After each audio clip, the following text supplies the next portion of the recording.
साल था 1999 में 8 परिवारों के 34 लोगों की एक साथ एक रात में हत्या कर दी गई थी। वो मंजर किसी डरावनी फिल्म से खतरनाक था। उस वक्त बिहार का अरवल जिला जहानाबाद हुआ करता था और यही एक क्षेत्र है सेनारी। सेनारी भारतीय इतिहास में काले अक्षरों से लिखा गया है। सेनारी की उस रात क्या हुआ था, क्यों स्वर्ण परिवारों को मार दिया गया था। बिहार के इतिहास में एक ऐसा नरसंहार हो गया था जिसका 22 साल बाद तमाम तारीखों, कोर्ट कचहरी के बावजूद कोई आरोपी नहीं मिलेगा और कोर्ट सबको बरी कर देगा। लेकिन उन 34 लोगों की हत्या किसने की, क्यों की, आज तक ये बातें राज की तरह ही राज बन के रह गई। लेकिन अब उस केस में सभी आरोपियों के बरी हो जाने के बाद न्याय की उम्मीद लगाने वाले परिवारों का दिल टूट गया है। यानी 34 की हत्या का कोई एक आरोपी कोर्ट को नहीं मिला जिसे दोषी माना जाए और फांसी पर चढ़ाया जाए। अब क्या हुआ था ये समझ लीजिए। बिहार के सेनारी में 22 साल पहले 18 मार्च 1999 को सेनारी में एक रात को स्वर्ण जाति के 34 लोगों को उनके घर से बाहर निकाला गया और गांव के पास एक मंदिर में ही उनकी गला रेतकर नृशंस हत्या कर दी गई थी।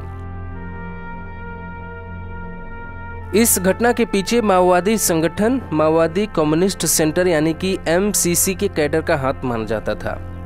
लेकिन इनकी प्लानिंग इतनी बेहतरीन थी कि एक भी सबूत नहीं मिला। गांव में अंधेरा था और अंधेरे में ही इन सभी लोगों का गला काटकर हत्या कर दिया गया। अब आरोपियों के बरी किए जाने के बाद नीतीश सरकार का दावा है कि वो इस पूरे मामले को सुप्रीम कोर्ट ले जाएंगे ताकि परिवार को न्याय मिल पाए।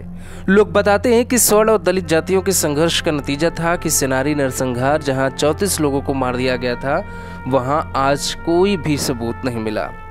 गौरतलब है कि बिहार 90 के दशक में खून जाति संघर्ष के दौर से गुजर रहा था, जहां स्वर्णों की इस लड़ाई में रणवीर सेना नाम के संगठन का समर्थन था।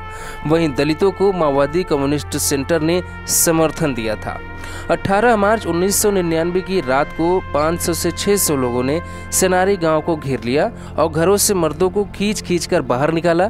40 लोगों को खींचकर गांव के बाहर ले जाया गया और 3 समूहों में बांटे जाने के बाद उनमें से 34 लोगों की हत्या कर दी गई।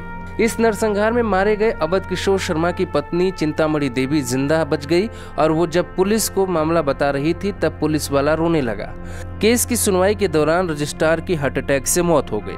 अंधेरी रात में करीब 34 लोगों की हत्या की गई, जिनमें से कुछ लोग जिंदा थे लेकिन उन्हें तुरंत मेडिकल नहीं मिलने की वजह से उनकी तड़प कर मौत हो गई।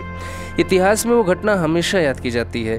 15 नवंबर 2016 को जहानाबाद की जिला अदालत ने इस मामले में 13 में से 10 आरोपियों को मौत की सजा सुनाई थी, जबकि 3 अन्य को उम्र कैद की सजा सुनाई गई थी। लेकिन हाई कोर्ट को एक भी सबूत नहीं मिलने के कारण मामले को पलट दिया गया।